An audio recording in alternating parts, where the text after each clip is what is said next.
each year it's been something. So after having a coach, the next thing I did was I invested into a proper systemized client program. The minute you do that and you do it right, guess what you have? Business. Yeah. And I got to I saw exponential growth. All of a sudden I was, making legitimately 4 times my income the next year, and I brought on an assistant. So she came on in 2010, and if anybody's thinking about whether or not they should look at an assistant, look at if you're dropping any balls. Right. Right? And what were the signs for you? Was it just you felt the need, you saw the need for it there, or did you see you were dropping balls as well? So I found 3 things that I think are really important to qualify. What do you enjoy doing? Right? My metric is not income and profit. My metric has always been and continues to be joy. Right? And I know that sounds super up in the cloud and this and that, and I get a lot of joy from income and profit. Right. But joy comes from a lot of different things, right? So what do you enjoy doing? Right. What makes you happy? Right. The second thing is, can you better use your time if you're not doing a trade record? No.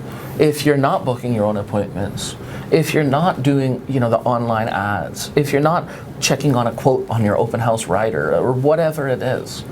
And then the third thing is, if you delegate that time, will you be honest with yourself and focus that on the key money-making activities? Yeah. Are you going to go reinvest that time back into your business, or is that simply your time? And for that matter, nothing wrong with that, but if it's your time, yeah, nothing wrong with that either. Great, right? But recognize it for what it is, I suppose, right? Exactly. Yeah. And that summer, the next sort of major investment I made was after meeting with one Deborah Bain. And you know what? I wasn't sure where I wanted to go and what I wanted to do, but I always thought, that I'd like to be somewhere where I felt like I could really see models that I could look up to. Right.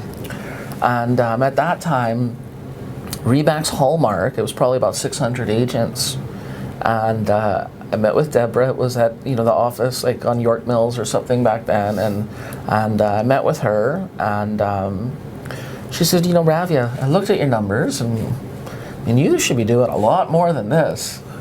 And I kind of smirked and came in with the flattery first. Yeah. Oh yeah, Deb, right? No offense, Deb. You tell it like it is, and we love that, right?